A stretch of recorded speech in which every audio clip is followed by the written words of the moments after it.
Alors, bonjour à tous, c'est Aurélia, bienvenue sur ma chaîne et dans ce bilan du mois de mai, non du mois de mars, oh là là, je sais même plus ce que je dis. Bref, pas grave. Voilà, donc, il est peut-être temps que je le fasse, on est le 1er mai, hein, donc j'ai pas eu le temps, le mois d'avril a été un peu beaucoup bousculé. Donc, clairement, j'ai pas eu le temps de vous tourner le bilan du mois de mars, j'avais la flemme aussi, j'étais fatiguée, franchement, mois d'avril a été compliqué. Donc, au mois de mars, on commence comme d'habitude par le nombre de livres lus. Donc, j'ai lu 14 livres. Donc, 14 dont 2 albums illustrés et un manga. Donc voilà, donc en vrai, j'ai lu 11 livres, hein, clairement. Et j'ai lu 4036 pages. Voilà. Bref. Donc, on y va par ceux que... alors, je vais les mettre un peu hors catégorie. Mais ça n'empêche, il faut que je pousse mes autres livres. Voilà. Je vais faire le bilan du mois d'avril en même temps, hein, j'y suis, donc on y va. Donc, j'ai ceux que j'ai le moins aimé, entre guillemets. C'est Le Tour du Monde en 80 jours et Frankenstein. Alors, c'est pas que je les ai moins aimés, c'est juste que c'est extrêmement court, extrêmement succinct. Par contre, voilà. Bon, les dessins de Frankenstein, au début, ça me perturbait un peu, finalement, ça va. Ça passe. Donc, je vais pas vous refaire les pitchs. Hein. Frankenstein, vous connaissez, cet homme qui a été créé avec des morceaux de cadavres, dont le créateur finit par avoir peur quand il se met à vivre. Voilà, hein, bref, voilà, et qui se retrouve très solitaire, malheureusement. Le tour du monde en 80 jours, Phileas Fogg, qui fait un pari, et pour faire le tour du monde en 80 jours. Voilà, bref. Donc, on s'arrête là. Je vais pas aller plus loin là-dessus. Donc, en dernière position de ce classement, alors, j'en ai deux. J'ai Les Voix d'Anubis de Tim Powers. Donc, j'ai lu là. Et La Maison aux 52 portes de Evelyne Brizou-Pellen chez PKJ. Voilà. Donc, on va commencer par le PKJ. Donc on est avec, je ne sais même plus comment ça s'appelle, Maëlys, qui va habiter dans la maison qu'on a léguée à ses parents. Donc ses parents sont un peu dans des difficultés. Ils vont se retrouver enfermés dans cette maison. Bref, parce que c'est parti un petit peu loin. Ils vont se retrouver enfermés dans cette maison. Elle va avoir des visions où elle se voit avec des habits d'époque, dans les époques de la guerre 14-18. Hein. Et donc du coup, elle va avoir elle va entendre des bruits, elle va essayer de découvrir les secrets de cette maison, et au final, elle va découvrir la vérité sur sa tante, qui est décédée quand elle l'a jamais connue. Hein. Bref, et donc il y a plein de secrets de famille qui vont être révélés. C'est très court, c'est très jeunesse, c'est mignon, mais voilà. Ça casse pas trois pattes à un canard, mais en même temps je suis adulte, forcément voilà, j'ai pas trouvé c'était mignon, j'ai pas trouvé l'histoire transcendante, donc voilà, une bonne lecture à mettre aux mains des enfants. C'est vrai que nous en tant qu'adultes on attend un petit peu plus, voilà, clairement, mais je vous dis, c'est pareil, c'est du jeunesse, donc je peux pas lui demander la même chose que le même style de roman pour adultes. Voilà, ça aurait été beaucoup plus développé. Le problème il est là, c'est il manque un peu de développement, voilà, à mon avis. Ensuite, Les Voix d'Anubis de Tim Powers. Donc là, c'est compliqué de vous faire le résumé. Oh non, parce que j'ai très peu de souvenirs finalement. Donc, il est où parce que j'ai vraiment eu du mal à le lire. Hein. Celui-ci, il fallait vraiment être concentré. Donc on va suivre Brendan Doyle, qui est un universitaire, enfin professeur, tout ça, qui va être appelé à Londres vis-à-vis de... je crois que c'est une thèse qu'il a écrite, ou je sais pas, enfin bref, concernant un homme du 18e siècle. 18e, 19e, bref, non, 1810 quoi, bref. Et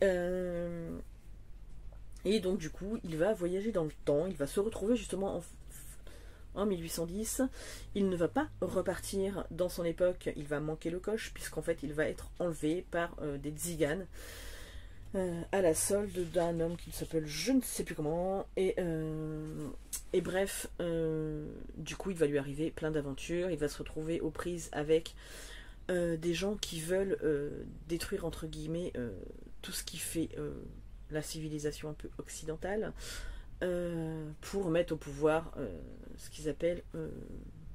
alors je crois que c'est Anubis, hein, qui... Voilà, ils vénèrent le dieu Anubis, enfin bref, on les voit Anubis, je suis con. Bref.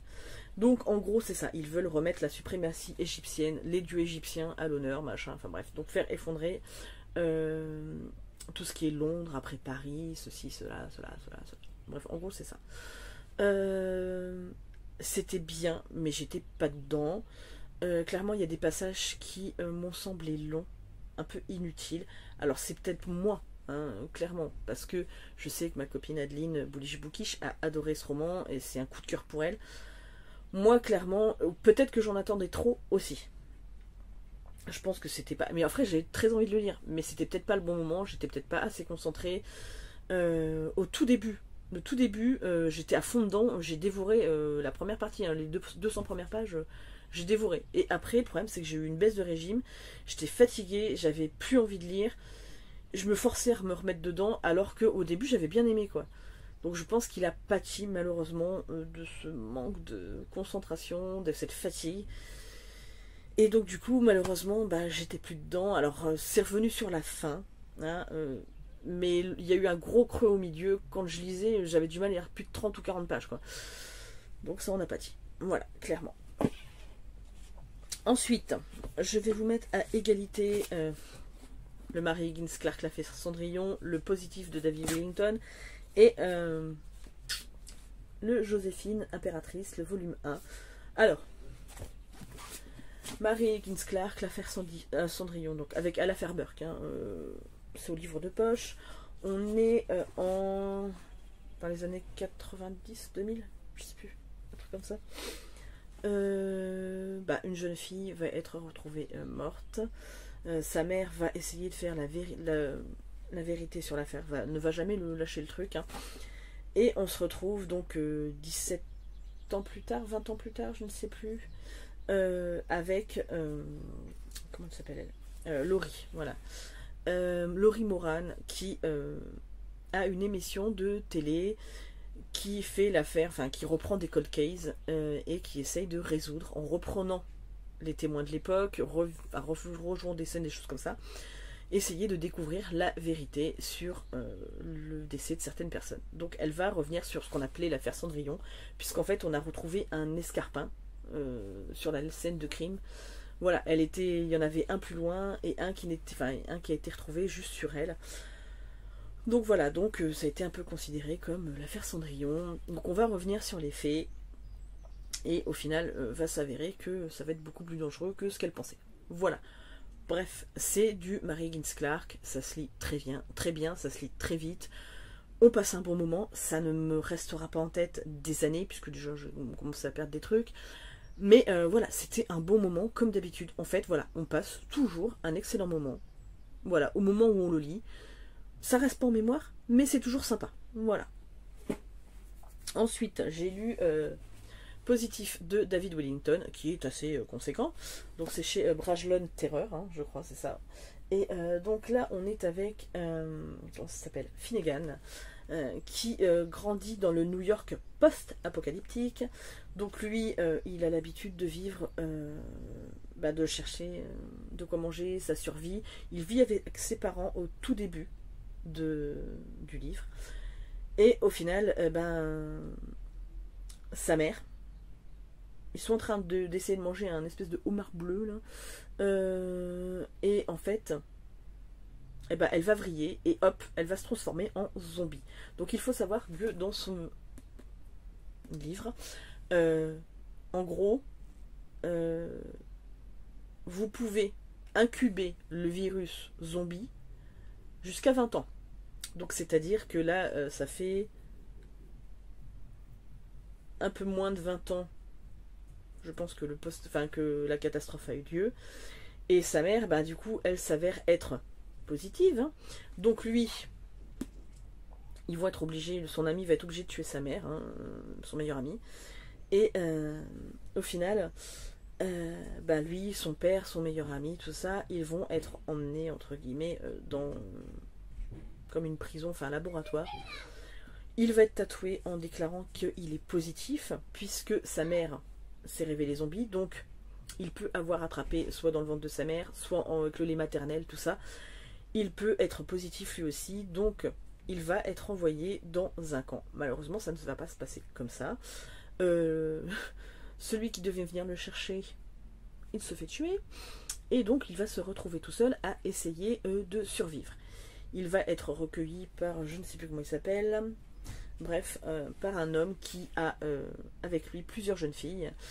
Donc clairement, vous savez comment ça se passe dans les trucs post-apo. Il fait pas des trucs très sympas avec les filles, mais voilà, entre guillemets, on va dire qu'il assure leur survie. Il va essayer d'assurer la survie de Finn. Bref, et donc en fait ils vont essayer de se dépatouiller dans ce gros bordel, puisque ben, du coup là c'est un petit peu le plus fort qui va tuer les plus faibles. Et voilà, donc c'était sympa, c'est du post-apo, ça se lit très bien, j'ai bien aimé, voilà, clairement.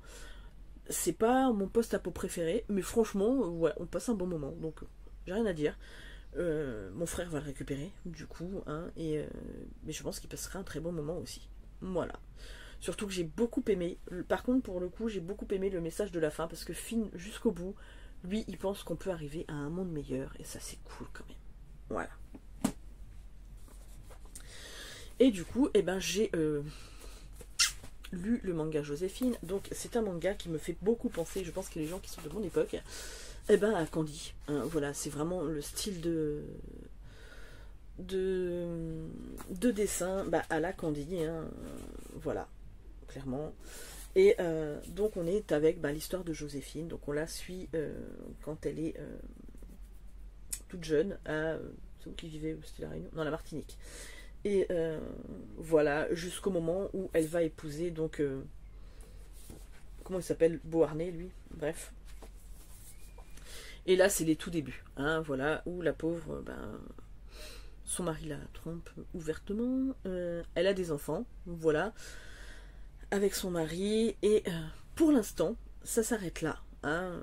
Voilà, j'ai beaucoup aimé, franchement, voilà, c'est un petit manga, petit shoujo manga, tout mignon, tout sympa, qui nous apprend, enfin voilà, qui nous fait revivre un petit peu l'époque napoléonienne, et j'ai bien aimé, quoi. Donc j'ai très hâte de lire la suite, mais comme mon comment ça s'appelle, ma penderie s'est effondrée, ben, tous les livres sont en dessous de mes fringues, et il faudrait que je range, mais j'avais pas envie cette semaine, voilà. Bref. Ensuite, j'ai aussi lu... ouais, j'avais oublié de le mettre, lui. Bon, de toute façon, c'est en âme lignée. Et tu trouveras Le trésor qui dort en toi, de Laurent Gounel. Donc, c'est au livre de poche. Donc, on est avec Alice, qui travaille dans la publicité, je crois. Si je dis pas de bêtises. Et elle va être appelée à l'aide par sa maman pour aider son ami d'enfance, Jérémy, donc qui est devenu prêtre et qui n'arrive pas à faire venir de fidèles dans son église, qui n'arrive pas à redonner la foi aux gens. Et elle, avec cette technique de publicité, donc elle va étudier la Bible, hein, ouais, mais en fait, elle va réussir à faire venir du monde dans l'église, rendre la foi à Jérémy, qui au final l'avait perdu. Et c'était très sympa, parce qu'en fait, bon, ça reste du Laurent Gounel, c'est toujours très philosophique, très spirituel. Donc voilà, donc je vais pas vous en dire beaucoup plus, mais j'ai bien aimé. Voilà, c'est toujours pareil. Je sais que sur le moment, ça me donne des petites leçons de vie, des petits... ouais, des matières à réflexion. Voilà, il est là. C'est un livre qui est fait pour ça. Pour donner matière à réflexion. Donc, mais de toute façon, vous passez toujours un excellent moment. Voilà. Pareil, pas le roman du siècle qui me restera en tête pendant des mois. Mais ça me fait réfléchir, donc c'est déjà pas mal. Voilà. Et ensuite, on arrive à mes trucs de tête. Voilà, voilà. Donc, j'ai mis à un même auteur. Donc, bah, Cœur salé, donc de Katis Cassidy, donc la saga des filles au chocolat. Cette fois, on est dans le point de vue de... C'est le tome 3,5, c'est ça. Dans le point de vue de Shay, le petit copain de Sherry. Et donc, lui, en fait, il rêve d'être musicien. Voilà. Mais son père, lui, n'entend pas de cette oreille, puisqu'il veut qu'il reprenne l'affaire familiale. Et voilà, donc il va y avoir des conflits, il va se disputer avec Chéri, voilà, bref, donc c'est toujours la même saga, c'est ma petite saga chouchou d'adolescent, Et voilà, et j'ai passé un excellent moment, comme d'habitude. Voilà. Ensuite, ben, L'ombre de la baleine et l'enfant des cimetières. Donc, L'ombre de la baleine de Camilla Greb. C'est pareil, j'ai passé un excellent moment. Donc, on est avec... c'est une suite, hein. Clairement, je vous le dis, parce que... Enfin, c'est une suite. Il s'est passé d'autres événements avant. On en apprend un petit peu, donc j'ai essayé de survoler les passages pour pas trop me spoiler les tomes d'avant, mais c'est pas grave. Comment dire, on retrouve des cadavres de jeunes hommes sur la côte. Et donc Maylin, c'est ça, et Manfred vont mener l'enquête jusqu'au moment où une mère signale la disparition de son fils, Samuel. Il faut savoir que les rapports entre eux sont assez conflictuels, qu'il fait pas mal de conneries, qu'il a tendance, il a décroché le lycée, je crois, et voilà. Donc il y en a plein qui pensent que c'est une fugue. En plus, on va dire que c'était pas cool, mais il trempait un peu dans le trafic de drogue. Donc voilà, donc ils pensent que c'est plus une disparition liée à ça. Sauf que bon, va s'avérer qu'en creusant un petit peu plus, ils vont se retrouver aux prises avec une histoire assez glaçante qui fait froid dans le dos. Et voilà, je vous en dis pas plus parce que sinon je vais vous spoiler le roman et ça n'a aucun intérêt parce que le but c'est de découvrir ce qui se passe. Voilà. Donc clairement, mais j'ai beaucoup aimé. Franchement, la plume de Camilla Greb se dévore. Et voilà, j'ai beaucoup aimé. Je ne peux que vous le conseiller. Voilà. L'enfant des cimetières de Sir Cédric. Alors c'est pareil, lui celui-là il fait froid dans le dos, hein, clairement. Mais c'est un roman, voilà, c'est un thriller fantastique. Donc si vous n'aimez pas, passez votre chemin.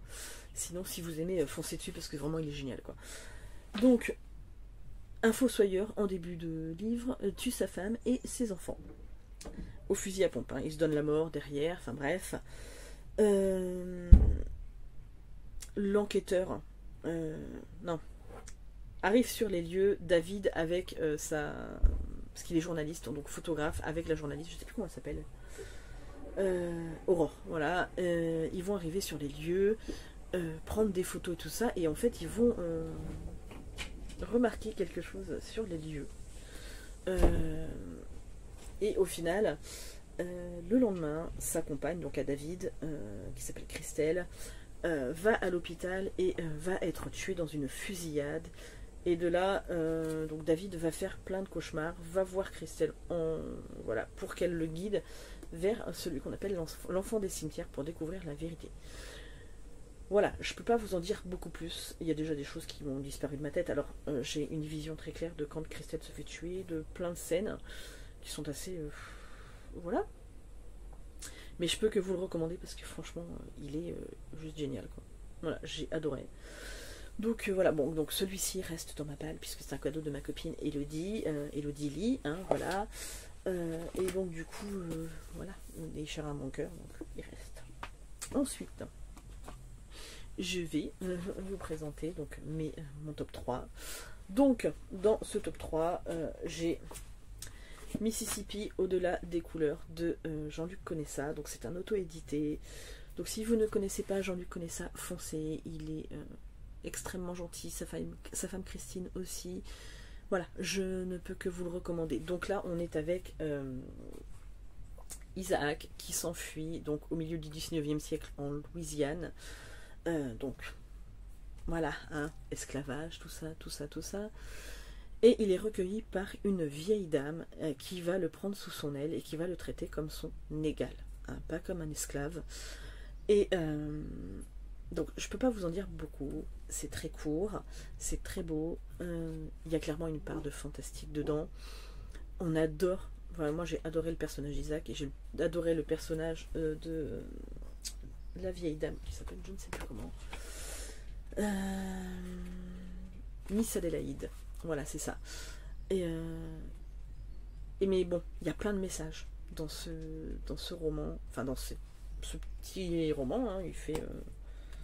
Et en plus de ça, moi ce que j'ai aimé, c'est que voilà, il fait 80 pages, mais Jean-Luc, il nous met à la fin des voilà, ce qui se passait à l'époque en fait, en termes d'esclavage. Voilà, il nous explique des choses qu'on ne savait pas forcément. Moi je ne savais pas qu'il y avait des contrats d'esclavage en fait, mot de base. Hein. Clairement je suis tombée un peu des nues. Et c'est super parce que donc, du coup en 80 pages j'ai appris plein de trucs. Donc voilà. Donc merci Jean-Luc pour cette histoire. Alors oui certes c'était court, mais moi j'ai trouvé que le message il suffisait à lui-même, donc j'avais pas forcément besoin de plus. Voilà. Donc merci infiniment. Ensuite j'ai lu La fille qui avait bu la lune de Kelly Barnhill, donc c'est chez Point. Donc on est avec un village qui donne un de ses nouveau-nés en sacrifice à la sorcière. Alors en fait, il faut savoir que le conseil des anciens fait régner un petit peu la terreur et s'assure de la loyauté de ses sujets en faisant justement régner cette terreur de cette sorcière qui mange les enfants. Enfin voilà, bref, on ne sait pas trop ce qu'elle leur fait, mais voilà. À côté de ça, on suit une sorcière qui, elle, récupère ses enfants, parce qu'elle, elle pense que les gens les abandonnent parce qu'ils n'ont pas de sous, parce que ceci. Donc elle les amène, elle les confie à des familles aisées dans un village plus loin. Voilà. Donc elle est très bienveillante, ceci, cela. On va découvrir la vérité qui se cache derrière le conseil des anciens, là, enfin, dans cette ville, puisqu'il y a les religieuses aussi, elles sont pas très nettes non plus. Et en fait, elle va récupérer donc une petite fille qui s'appelle Lune. Bah, elle va l'appeler Luna, puisqu'en fait, elle va lui donner à boire la lune. Elle va pas faire gaffe, parce qu'en fait, elle est très fatiguée, elle commence à être assez très âgée aussi. Et Luna, elle va développer des pouvoirs assez conséquents, qui vont être maintenus grâce à Xan, donc la sorcière. Mais voilà. Et il va se passer pas mal de choses. Franchement, c'était trop mignon. La morale de l'histoire est trop jolie. Il n'y a pas de violence là-dedans. Enfin, il n'y a pas de... Les problèmes se résolvent pas avec la violence, pas avec des guerres. Et c'est juste un beau message, quoi. Franchement, moi j'ai adoré. Voilà. Je peux que vous le conseiller, c'est mignon, c'est tout doux, il y a des créatures qui sont trop mignonnes, trop attachantes. Moi j'ai adoré le monstre des marais qui est juste, voilà, philosophe, tout ce que vous voulez, j'ai adoré.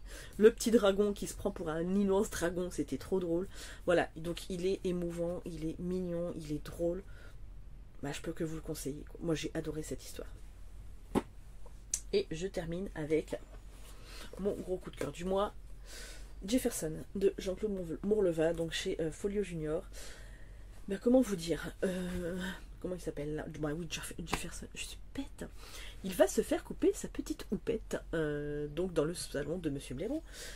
Sauf qu'en fait, eh ben, il le retrouve assassiné sur le sol. Il y a la chèvre qui était en train de se faire poser des bigoudis ou je ne sais quoi. Enfin bref, elle avait la tête sous le casque. Elle s'est endormie et quand en fait elle se réveille, elle voit Jefferson penché au-dessus du cadavre de Monsieur Edgar. Et au final, eh bien, elle va croire que c'est Jefferson. Donc elle va lancer l'alerte, machin. Lui, il va s'enfuir parce qu'il sait pas quoi faire. Et il va essayer avec son meilleur ami de découvrir la vérité. Voilà. Donc son meilleur ami s'appelle Gilbert. On a des illustrations dans ce livre.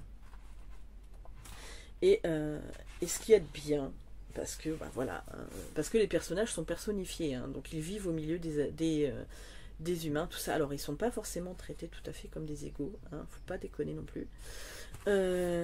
Mais voilà, ils ont une existence tout à fait normale avec les êtres humains.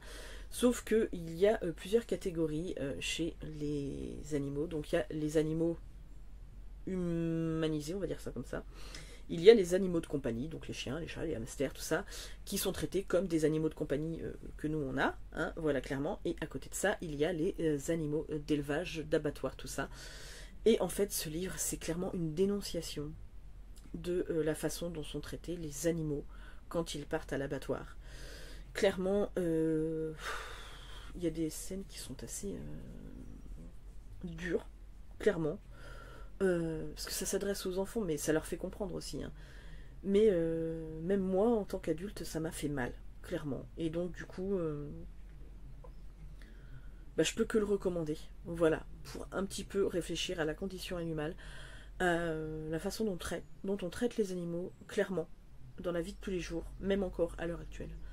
Voilà, donc moi je peux que vous le conseiller. En plus, bon voilà, l'histoire, certes, le sujet est lourd, hein, mais il y a plein de moments hyper drôles, et c'est traité de façon bienveillante. Donc voilà, je trouve que Jean-Claude Monleva, il a cette façon de